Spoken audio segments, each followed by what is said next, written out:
para que nos voy más adelante si querés. Ahí está. No, Porque no, no o sé sea, quién había pedido las células. Habla Sí, Luca. eh, ahí está. Bueno, Luca, termina sí, no, no, termina tipo, termino, es una salvedad, igual como le dije, o sea, por si acaso alguien llega a preguntar en un examen oral o lo que sea y les pregunta con respecto al epitelio, sepan que, bueno, que tanto el Bruco como el Ross le dicen como epitelio estratificado, pero la verdad que lo mismo que dice Javi, o sea, es muy complejo porque realmente, si nos ponemos a pensar en cuanto a la morfología, por ejemplo, de las células que usaríamos como para clasificar al epitelio estratificado, o sea, no hay ninguna, porque realmente son todas células germinales. Entonces, bueno, es bastante complejo y bueno, si alguno llega a apuntar, digan que es un epitelio estratificado, pero la verdad que Sí, sí, sí, con muchas salvedades, con muchas mm, salvedades. Epitelio del túbulo seminífero, epitelio germinal, si les gusta a ustedes, pero es bastante diferente de un epitelio. Sobre todo, mi preocupación de estas cosas es, como les digo, ¿no? Que ustedes en el examen están demostrando que saben. Y si al docente le generan la duda de que ustedes no saben definir o no se dan cuenta de la diferencia que tiene esto con un epitelio estratificado, de verdad, es un problema, ¿no? A mí me sorprendería que alguien me dijera, esto es un epitelio estratificado. Le diría, ¿cómo? A ver, ¿por qué? Porque, bueno, ustedes se dan cuenta que estamos hablando de una función completamente diferente además en el escenario de un epitelio estratificado, encima en la superficie de este, entre comillas, epitelio, las células se terminan soltando y yendo, ¿no? Que son las espermátides tardías, los espermatozoides después en la luz. ¿Sí? Entonces, todavía menos la idea, porque en cualquier epitelio estratificado, ustedes recuerdan que especialmente los planos estratificados, que son los que vimos, generalmente las células en la parte superficial ya están básicamente muertas, ¿no? O sea, no hay eh, para mí es diferente. Pero bueno, es importante que ustedes razonen este tipo de cosas porque las clasificaciones tratan de poner en términos duros algo que a veces no es exactamente igual. Que la naturaleza use la misma solución de las células subiendo y diferenciándose, sí, pero evidentemente con un rol tremendamente diferente al otro, ¿no? ¿Sí? ¿Estamos? Pero buenísimo, si estamos pudiendo, si todos están pudiendo seguir este nivel de discusión que estamos teniendo, significa que están paradas y parados bien con la materia. Si no la logran seguir, recuerden esta grabación para ir a buscarla una vez que estudien bien la materia y ir a analizar qué habíamos discutido acá. ¿Sí? Márquenlo por ahí. Bueno, ¿listo? No sé, larga Bien. respuesta, Gianluca. Casi que requirió 2 Zoom la respuesta. Bueno, gracias, chicos. Listo, che, me callo. No, antes no me acuerdo quién había pedido que compare las espermatogonias a oscura y a clara. El lugar donde se encuentran va a ser el mismo, ¿sí? Van a estar bien pegaditas a la pared del túbulo. Lo que más se va a poder diferenciar en realidad, a mi criterio, no sé qué opina Javi, va a ser por la cromatina, ¿sí? En la espermatogonia oscura vamos a tener la cromatina bien granular y se te va a dar un aspecto como más basófilo, más condensado, ¿sí? Que pondría, estas en realidad son redonditas, pero podría ser algo así de forma más ovalada, ¿sí? En cambio, las aclaras, como su nombre indica, van a estar más claras por la cromatina laxa, y también se va a ver el nucleolo, ¿sí? Recuerden que eso es general, ¿no? Siempre que vemos la cromatina más laxa, si tienen suerte que el corte pasó por el nucleolo, van a ver el nucleolo. En una cromatina densa sería imposible verlo porque el color es básicamente el mismo, ¿sí? La cromatina densa está compactada, entonces el nucleolo, más allá de que por ahí no es tan evidente, aunque estuviera, no lo podrían ver, ¿sí? En cambio, en la cromatina laxa, el nucleolo enseguida se nota por su densidad, ¿sí? Siempre que el corte pase por ese lugar, ¿no? ¿Sí? ¿Entendió? O a ella que había Yo, preguntado, a yo él o igual a la. les recomendaría que con de testículo no se enloquezcan con la diferencia entre A clara, A oscura y B, ¿sí? Pero sí sepan la diferencia entre una espermatogonia en general, un espermatocito primario y una espermátide temprana y tardía, ¿sí? ¿Se entiende? Entre las gonias se puede generar bastante discusión, porque las gonias A clara, A oscura y B las tres son similares, si les gusta a ustedes, aunque cuando uno la dibuja son espectacularmente diferentes. Pero cuando uno las va a ver al preparado, porque de vuelta son células que no es que cambian la banderita y ya cambia la morfología, ¿no? Las células están cambiando, están diferenciándose, entonces encuentran muchos estadios intermedios. Entonces, entre espermatogonias, equivocarse en la que están definiendo no sería tan grave. Pero entre espermatogonias, espermatocitos primarios, ¿sí? Esos de tablerito de ajedrez o atigrados, y las espermátides tempranas y tardías, esa separación yo necesito que sea bien clara, que ustedes no se confundan ahí, ¿sí?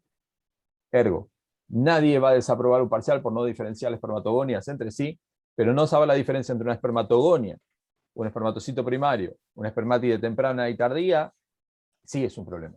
¿Estamos? O no diferenciar una Sertoli, ¿sí? Un núcleo de una célula de Sertoli. Eso sí es un problema. ¿Estamos? Digo Perfecto. para que sepan hasta dónde queremos, ¿no? Si estuviéramos en el TP, nos pasaríamos media hora discutiendo si es A clara, oscura o B, ¿sí?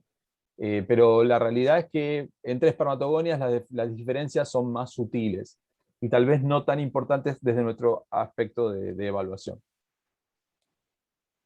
Gracias, yo había preguntado porque, más que nada porque no se diferencian muy bien el preparado y si era una pregunta de examen iba a ser como, uy, Son está complicado. siempre, yo no puedo asegurarte que nadie te pregunte cómo diferenciarse espermatogonias entre sí. Pero la realidad es que las diferencias que pretendemos es entre gonias, espermatocitos primarios y espermátides tardías tempranas. Eso es lo más clásico.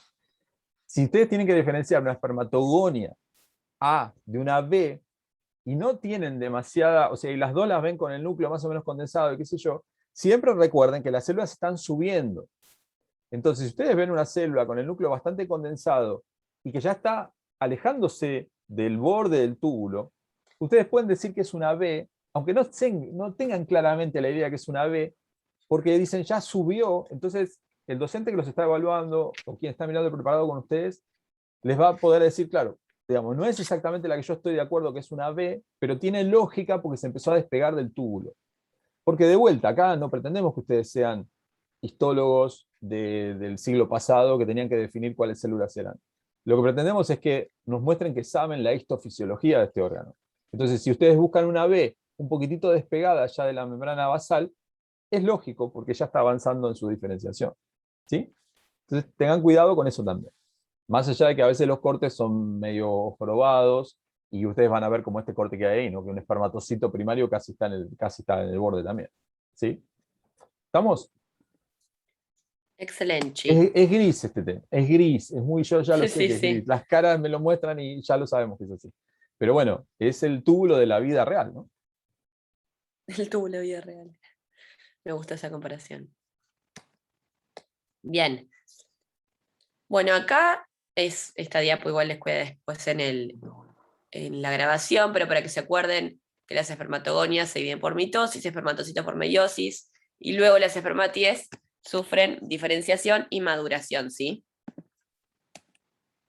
Bien, ahora vamos a hablar de la célula de Leydig, ¿sí? Que es una célula muy importante, pero que no se... Perdón, Maru. Antes que te vayas Sí. del túbulo, lo último que digo del túbulo es, en los animales, el túbulo, hay como determinadas zonas, porque eso es un gráfico que en el ROS no se entiende demasiado y capaz que les da alguna duda. Se los voy a tratar de simplificar lo más posible. En los túbulos seminíferos de animales, cada tramo del túbulo está sincronizado. ¿Qué quiero decir con esto? Que ustedes van a mirar un tramo del túbulo, de estos túbulos, estos testículos no son de alumnos, obviamente, son de castraciones de perros de la Facultad de Veterinaria. ¿Sí? ¿Estamos? Entonces, nadie se rió con mi chiste, perdón. No sé si lo voy a tener que borrar en YouTube. Pero... Bien. Entonces, son de castraciones de perros de la Facultad de Veterinaria. Son de testículo de perro. Entonces, lo que ustedes van a ver en las fotos de nuestra cátedra, que son de testículo de perro, es que hay como zonas. Hay una zona que parece que fuera una zona del túbulo, miran, y parece que fuera todo espermatocitos primarios. Y después hay otra zona que miran y tiene espermatogonias y tiene espermátides tardías. Y faltan las otras. ¿Sí? ¿Qué es lo que pasa? En los animales, cada tramo del túbulo está como sincronizado. Es como que salieron, ¿vieron como una maratón? Salieron en una maratón, no sé, 10, 20, 40 corredores, salieron todos juntos y van alcanzando diferentes etapas todos juntos. Entonces, cuando ustedes cortan y hacen una foto de eso, en un tramo de ese túbulo, recuerden que el túbulo seminífero es como una manguera de jardín enrollada, que ustedes la cortaron, ¿no? Entonces, cada redondel que ustedes ven, por ahí corresponde a una diferente zona del túbulo. ¿Sí? Seguramente corresponde a una diferente zona. Entonces, hay como zonas que tienen cada uno de los tipos de células. ¿Sí? O tienen por ahí los tipos extremos, porque hay algunas que se empezaron a diferenciar y otras que están terminando ya. En cambio, en el ser humano, nosotros tenemos el epitelio seminífero, lo tenemos en parches. ¿Qué significa esto? Que por ahí en el mismo corte, ustedes sí van a ver digamos, células en diferentes estadios de diferenciación. Todo esto no suma demasiado, pero lo que pasa es que cuando ustedes lo ven en el ROS trata de hacerles un esquema de cómo es esta sincronización, ¿sí? Porque no es que las espermatogonias, una decide dividirse y sale en su carrera a ser espermatozoide, sino que hay toda una ola de diferenciación y entonces van todas como una maratón y después hay otra ola y así, ¿sí? En los animales eso pasa en diferentes sectores del túbulo. En cambio, en el ser humano, en el mismo sector puede haber un parche que está en un estadio de diferenciación y otro que está en otro, ¿sí? Eso no es muy significativo ustedes ahora porque van a estar viendo fotos, pero sí es significativo si ustedes tienen que mirar un preparado porque les exige al mirar testículos de animales, ustedes les exige que tengan que mirar varios cortes de túbulos para ver todos los tipos celulares. Porque como les decía, como hay un tramo dedicado a un tipo celular, otro dedicado a otro, etc., tienen que mirar varios cortes para ver todos los tipos de células. ¿Estamos? Eso, el ROS lo resume en un esquema que es bastante complejo, ¿sí? Pero simplemente para que tengan por ahí la diferenciación. Después les queda el video, cualquier cosa lo miran de vuelta. Si no lo entendieron, lo chusmean, miran el gráfico que les digo y lo vuelven a mirar. Eso era todo, Maru, gracias. Javi, Sí, Bien, te hago bien. una pregunta dale. que, o sea, no tiene mucho que ver, pero en algún momento, dependiendo de lo que se siga o lo que no se siga, en nuestra vida médica, ¿vemos un preparado de estos de una persona? ¿O de un Sí, hombre? generalmente en pato deberían ver algo, ¿sí? Generalmente van a ver patológico, no van a ver normal, Ah, ok. ¿sí? No van a ver normal. Si haces anatomía patológica, seguramente vas a ver eso. Y si haces medicina de la Ok. reproducción, seguramente vas a ver también espermogramas, que es básicamente analizar en el microscopio la eyaculación del hombre que estás estudiando la fertilidad. Eso lo hacemos los bioquímicos, Sí. pero también lo hacen los médicos, y probablemente el médico de fertilidad va a tener que analizar los resultados que nosotros le mandemos. Sí, te lo cruzás. En general, Está bien. obviamente si haces anatomía patológica, un poco menos si haces otra especialidad, ¿no? Si haces cardiología, probablemente nunca te vas a cruzar con un corte de testículo, probablemente. Está bien. Eh, Vaya, gracias. estamos, Si mal lo recuerdo, creo que en pato no hay preparado de testículos, tipo, no se ve. sí. Pero tal vez en otra ocasión lo ven. Pero en pato me parece que no había. Hay tumores de No sé. testículo raros, pero tal vez en pato no, Sí, no lo ven como. Pero pero hay, lo que van a ver es ovario en pato, eso sí lo van a ver. Un ovario Ok. sí, pero testículo creo que no.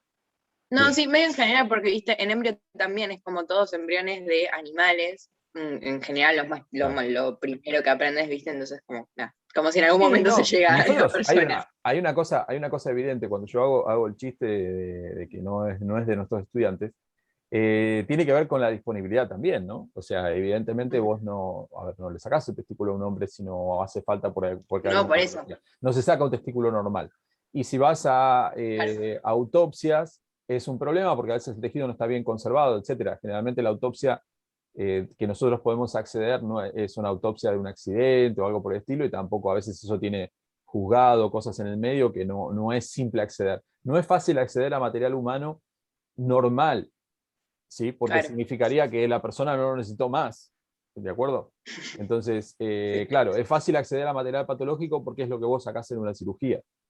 Y además hay una cuestión de tamaño relativo que a nosotros nos viene muy bien trabajar con mamíferos tipo rata o perros o gatos, que el tamaño relativo es más pequeño.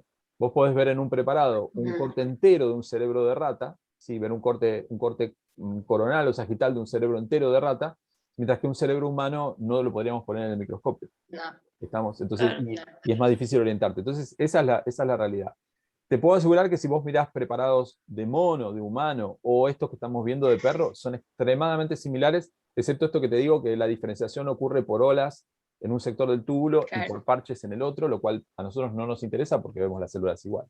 Pero los mamíferos toda la histología de los mamíferos es extremadamente similar, y te diría que hasta a veces la farmacología incluso es extremadamente similar. Y la bioquímica, obvio, ¿no? Pero todo lo que está allá por encima de la fisiología, histología, fisiología y demás, y te diría que hasta la embriología de los mamíferos es muy, muy similar. Muy similar. Una Gracias, chicos. imagen de un embrión de rata en algún momento se parece extremadamente a la de un humano. Sí, ¿no? Con diferentes tamaños. No. Sí, Lo, digo, lo que sí ven en Pato son testículos infartados, pero esos son preparados macroscópicos. Ok, Ok, listo. Bueno, gracias. bien. Nos callamos Bien. un ratito.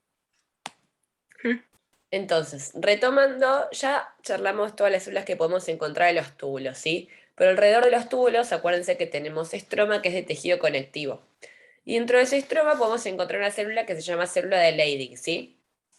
Que se va a agrupar alrededor de los vasos sanguíneos. Y van a ser células redondas, ¿sí? Grandes, que tienen citoplasma acidófilo por la cantidad de mitocondrias que tiene un núcleo redondo de cromatina que va a ser central, cromatina laxa, y núcleo lovidente, y van a secretar andrógenos, ¿sí? Son estas que están acá en esta región. Ahí va, les voy a mostrar otras imágenes. ¿Ven? Son bien grandes, núcleo central, cromatina laxa, núcleo lovidente, citoplasma acidófilo, y están por fuera del túbulo, ¿sí? Y ven que se agrupan como en islitas, todas juntas. Y algo muy importante que tiene que acordarse es que también en el hombre vamos a tener un eje, ¿sí? Vamos a tener hormonas que estén estimulando células para sintetizar diferentes cosas.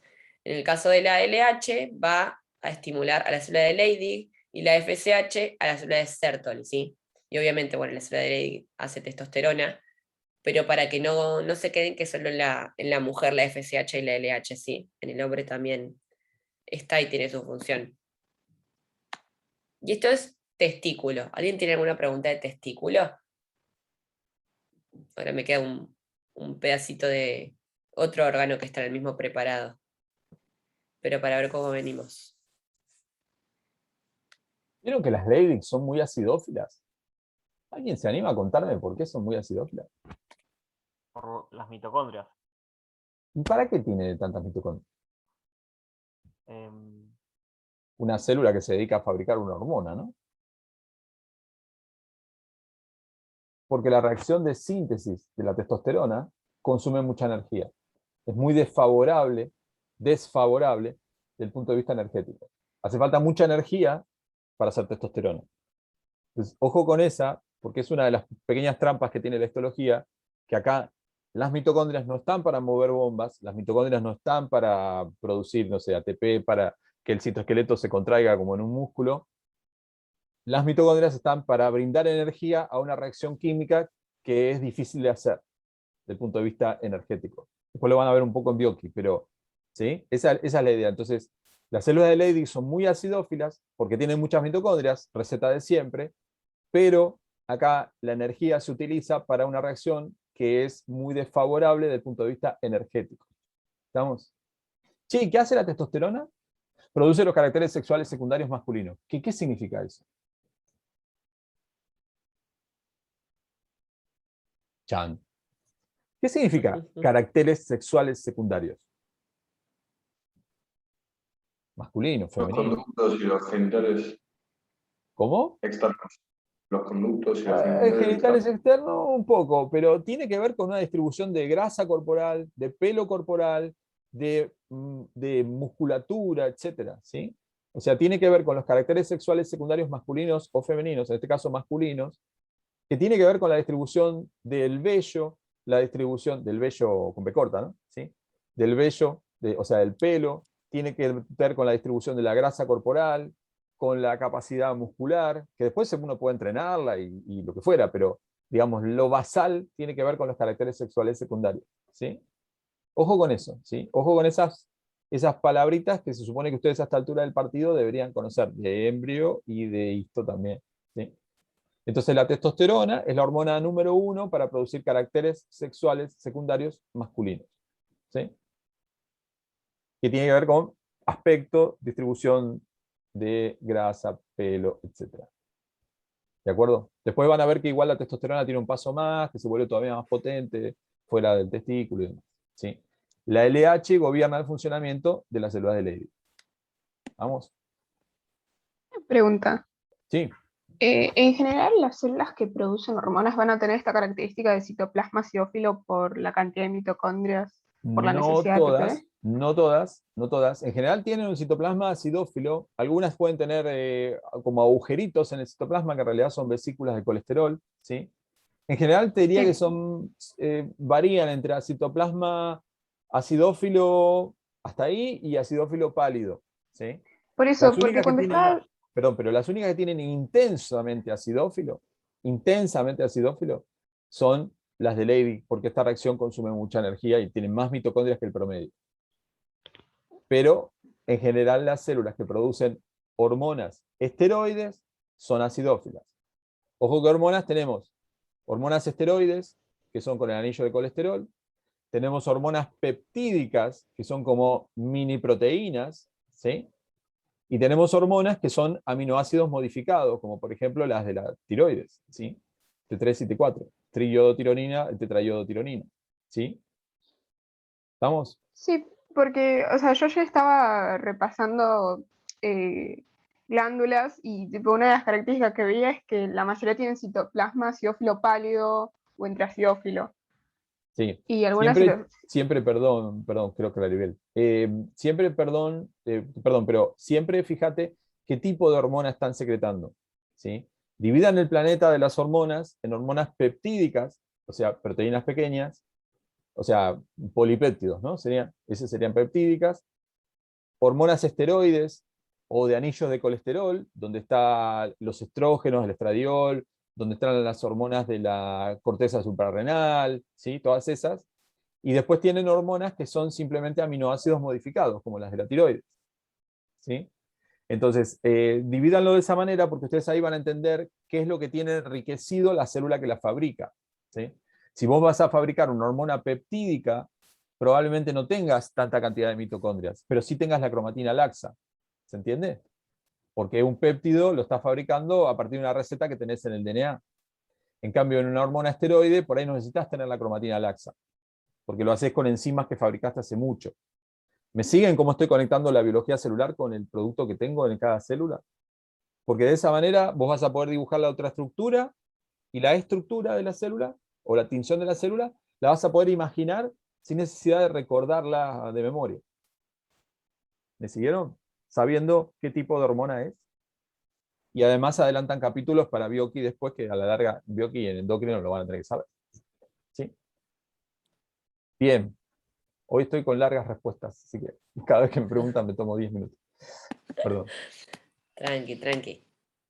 Entonces, en el preparado de testículo, cuando nosotros estábamos en clase, en la cátedra, venía con epididimo, ¿sí? También. Así que vamos a describirlo de manera rápida. ¿Qué es? Un órgano macizo, pero está compuesto por una estructura tubular que está muy empaquetada, ¿sí? Como muy apretada. Y está revestido por un epitelio cilíndrico pseudoestratificado con esterocilios, que descansa sobre una lámina propia de tejido conectivo y que va a estar rodeado de fibras musculares lisas, ¿sí? ¿Saben por qué van los espermatozoides acá al epididimo? ¿Algo de embrio? es para modificarse químicamente. Bien, perfecto. Excelente. Muy bien. Muy bien. Eso es lo bueno de venir Una pregunta. de embrión a esto. Sí. Recién que estaban hablando de la ruptura de la barrera, si el espermatocito llega al epididimo con anticuerpos, no podría capacitarse, ¿no? Porque si la reacción es física y química también, o sea, podría pasar que no se capaciten por estar con los anticuerpos. Lo que se ve es una caída de la fertilidad en general, ¿sí? El mecanismo puede ser, tal cual como vos estás diciendo, o el mecanismo puede ser simplemente que los anticuerpos le hagan perder la movilidad, o todavía hay un mecanismo más terrible que sería que después el complemento se pegue sobre los anticuerpos y le haga el complejo de ataque a la membrana, que es un agujero en la membrana del espermatozoide. Así que hay variantes. Lo que se asocia en la clínica, hay papers que tratan acerca de la fisiopatología, que es lo que estás vos diciendo, pero lo que se asocia en la clínica es que la presencia de anticuerpos antiespermatozoides es una de las causas de menor fertilidad o de incluso de infertilidad masculina, ¿sí? Después el mecanismo fisiopatológico, hay como diferentes variantes que puede depender incluso de cada paciente o del momento que la barrera se rompió y que tanto se rompió, ¿no? Y si se reparó. Entonces, está buenísima la pregunta, pero de vuelta excede a donde nosotros queremos llegar. Por ahora yo lo único que quiero que asocien es que la rotura de la barrera puede hacer que se expongan antígenos de estos espermatozoides al sistema inmune, se generan anticuerpos y eso produzca problemas, entre comillas, en los espermatozoides, ¿sí? Pero lo que vos decís es cierto, hay problemas de capacitación, hay problemas directamente de infertilidad, hay problemas que directamente se destruyen, todo depende de qué tanta exposición tuvieron al sistema inmune y qué tanto esa exposición continúa en el futuro, ¿no? Porque la barrera puede ser que se repare o puede ser que no, ¿sí? Después hay un montón de artículos. Yo mientras que estábamos ahora hablando, les buscaba alguno de la Mayo Clinic, algunos lugares interesantes para, después les cuelgo en el foro si quieren algunos artículos sobre eso, pero es un tema súper importante en fertilidad humana, pero a la vez relativamente complejo, para donde todavía están parados ustedes con conceptos relativamente cortos de inmunología y de un par de cosas más, ¿sí? ¿Estamos? Por eso no les quiero torturar con eso, pero algún artículo después les cuelgo para que chusmen si tienen interés. ¿Sí? Bien, excelente. Bueno, y acá hay un campo donde podemos comparar los túbulos seminíferos, ¿sí? Los que estuvimos hablando recién, con el epididimo. Bueno, acá se ve el epitelio, el músculo, pero no es mucho más que eso. ¿Alguien tiene alguna duda? ¿Qué es todo lo que hay adentro en esta luz? Espermatozoides. Bien, perfecto. Muy bien.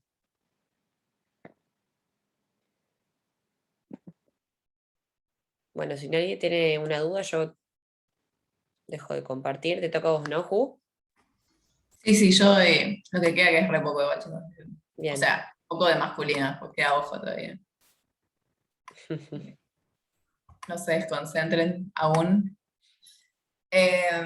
Bueno, entonces nada, lo que queda masculino es bastante simple. De hecho, el único órgano que tiene que, presten atención a todo, pero el que más presten atención es al último, que es próstata, que se puede llegar a aparecer. Estos son más anecdóticos, pero se los voy a decir.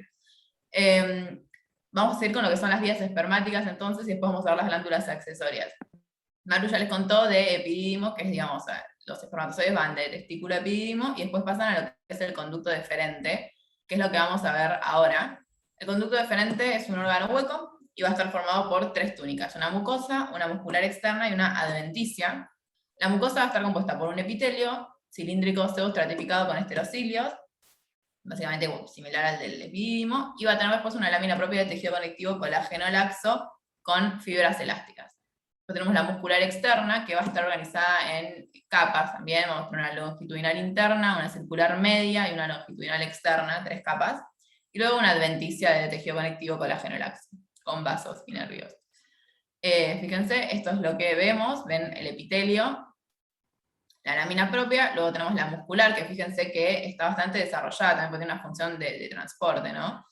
Y luego tenemos por último la adventicia. Bueno, acá lo mismo, más aumento. Fíjense el epitelio, que vemos núcleos a distintas alturas, o sea, pseudoestratificado con esterocilios. Vemos los espermatozoides en la luz. La lámina propia de tejido conectivo colágeno laxo. Y tenemos acá parte de la muscular. O sea, la lámina propia es esto, perdón, no sé si se... Y después tenemos acá la muscular, que se divide en capas, que acuérdense, circular, longitudinal interna, circular media, longitudinal externa. Sin embargo, digamos, nosotros lo que solemos ver, o sea, tenemos conducto deferente, pero lo solemos ver formando parte de una estructura anatómica que es el cordón espermático, que es esto que vemos acá. O sea, los preparados en realidad no son de conducto deferente, sino que son de cordón espermático, que básicamente son el conducto deferente con arteria y vena, digamos. Esto lo deben saber de anato, bien puede ser componente del cordón espermático, pero sepan que lo solemos ver así. También acá tenemos conducto deferente y acá tenemos el componente de vasos. El siguiente órgano que queda es vesícula seminal, es una glándula ya, o sea, de las glándulas sexuales accesorias. Glándula exócrina, va a ser también, digamos, va a tener una mucosa, una muscular y una adventicia. La mucosa va a ser este epitelio cilíndrico pseudoestratificado. Tiene una lámina propia de tejido conectivo colágeno laxo, y la característica de esta mucosa es que forma como pliegues que se anastomosan, como si se pegotearan uno con el otro, y dan esta imagen que vemos acá. Ahora tengo otra que se ve mejor todavía. Y después vamos a tener una capa muscular externa compuesta por, digamos, dos estratos, si se quiere, una circular interna y una longitudinal externa. Y por último, la adventicia. Ven, fíjense, esto es a lo que me refiero cuando le digo que tienen como los pliegues anastomosados. Esta es la imagen, digamos, que nosotros vemos en un campo de vesícula seminal. Y este es el epitelio, que es pseudoestratificado. Voy rapidito porque no tiene mayor complicación esto, para que apurar ojo, que es un poco más complejo. Bueno, respecto a la vesícula seminal, respecto a su función, va a aportar la mayor parte del volumen del semen, que corresponde a la última porción del eyaculado, que ahora vamos a ver con la próstata, digamos, que también, digamos, forma este componente líquido del semen. Su secreción va a ser alcalina, o sea, va a tener pH alto, con alto contenido de fructosa, y esto se debe a que tiene una función nutritiva con respecto a los espermatozoides. Y bueno, también sintetiza prostaglandinas y flavinas, que bueno, sépanlo, pero es más, a esta altura, digamos, no espero que entiendan toda esa integración. Y respecto a próstata, que sí es un poco más importante, es un órgano macizo, va a estar encapsulado, o sea, rodeado por una cápsula de tejido conectivo colágeno denso. Su parénquima va a estar compuesto, o sea, su parte funcional, ¿se acuerdan que les contó Maru ya al principio? Va a estar compuesto por glándulas exócrinas, que van a ser tubuloalveolares ramificadas. ¿Se acuerdan cuando un adenómero era alveolar? Tenía como una luz irregular y estaba tapizado por un epitelio cúbico. Y luego tenemos un estroma fibromuscular, que esto es muy importante porque nos va a orientar al diagnóstico de próstata. O sea, está compuesta por tejido conectivo con haces o fibras de músculo liso. Es importante porque, dicen la gente que próstata se parece quizás al preparado de glándula mamaria, y con esto del estroma fibromuscular podrían hacer bien el diagnóstico. Igual son bastante distintos, chicos, o sea, son diferenciables, pero por las dudas, acuérdense. Bueno, fíjense, acá tenemos un campo de lo que es próstata, vemos la cápsula, y acá, con mayor aumento, ven lo que es la luz irregular con este epitelio cúbico simple, típico de adenómeros de tipo alveolar.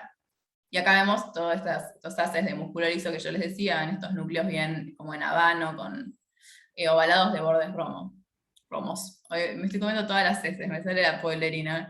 Y bueno, nada, eso básicamente respecto a la próstata. Sí, podemos ya encontrar estas estructuras que vemos acá, digamos, dentro de el adenómero alveolar, que son los cuerpos amiláceos, que justamente aumentan con la edad. No sé, creo que son parte del producto, como resabios del producto de secreción.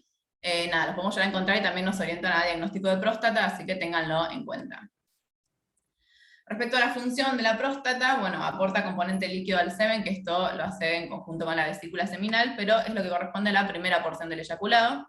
La secreción, al contrario, va a ser ácida, o sea, al contrario de la vesícula seminal, la próstata tiene secreción con pH bajo, y esto se debe, digamos, la razón es que mantiene el semen en estado líquido, digamos, es su función, el esperma, y también, digamos, vamos a encontrar inmunoglobulina, espermina y fibrinolicina, que es lo mismo, es medio anecdótico, pero si quieren saberlo, sépanlo, no pasa nada.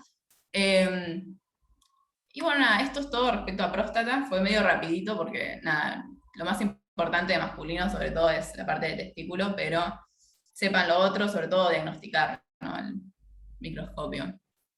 No sé si querés agregar algo, Javi. Que cuando ustedes vean próstata en los libros, sobre todo en los libros más complejos, como el Ross, Génesis y demás, van a ver que como que en realidad son como tres glándulas abrazadas entre sí, ¿sí? Una más pegada a lo que sería, o sea, hay como si les gusta a ustedes, como tres glándulas o como tres zonas diferentes de la glándula, una más central, más pegada al conducto uretral, digamos, que pasa por el centro de la próstata, y zonas más periféricas. Eso tiene que ver más que nada con una diferenciación que después se vio cuando hay tumores de próstata, que los tumores más centrales son más fáciles de detectar que los más periféricos y demás. Nosotros no hacemos esa diferenciación en esto, nosotros simplemente vemos cortes de próstata sin relacionar en qué posición relativa estaba de la glándula, ¿sí? Así que eso les digo porque lo van a ver y les va a sorprender en el libro, y no, por ahora para nosotros no tiene interés. Sí tiene interés después en patología, ¿sí? Pero no, para nosotros no nos interesa eso ahora. Eso solo. Después, tal cual, ¿no? Ver preparados de próstata, entender que, bueno, que la secreción es acidófila. Eso también a veces genera cierto conflicto con mama, que la secreción es acidófila porque básicamente tiene contenido proteico. El antígeno prostático específico, PSA, se detecta también en suero, de hecho es uno de los marcadores de que haya algún problema de próstata. Con la edad en general la gente tiende a tener agrandamiento de la próstata, entonces eso se llama hiperplasia de próstata, que puede ser benigna o puede ser maligna, y por eso se mide a partir de los 50 años el antígeno prostático específico. ¿Sí? Pero bueno, nada, les digo por si escuchan PSA o, no sé, abuelo, papá, tío, dice, che, me pidieron el PSA, ¿qué es eso? ¿Sí? Y bueno, la palpación de próstata se hace desde el ano, por eso también a los hombres de mediana edad no nos gusta demasiado ese estudio. ¿Sí? Porque se puede palpar desde ahí y ver si está agrandada o no, etc. ¿Sí? ¿De acuerdo? Bien, ¿alguna duda más? ¿Preguntas? Sí, la secreción es tipo apócrina, merócrina de la próstata, digo. Sí. ¿Vas vos, Juli, o yo? No, es merócrina. Merócrina. O sea, clásica. Ok. Sí, Perfecto, gracias. Sí. Genial.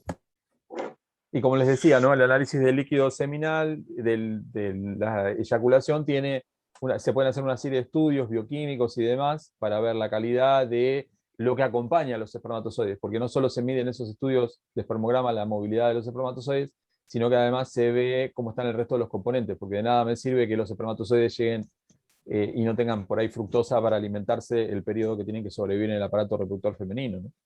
Por ejemplo. Así que nada, eso. Van sumando diferentes componentes al líquido seminal. ¿Otra pregunta? ¿Dudas? ¿No? Bien, ¿vamos con ojo o esto está por cortarse? Hacemos uno nuevo para ojos. Sí. Sí, te iba a decir eso, que abramos uno nuevo porque voy a decir, bueno chicos, esto es ojo y se va a cortar. Bien, dale, cortamos esta sesión y hacemos una nueva. Buenísimo.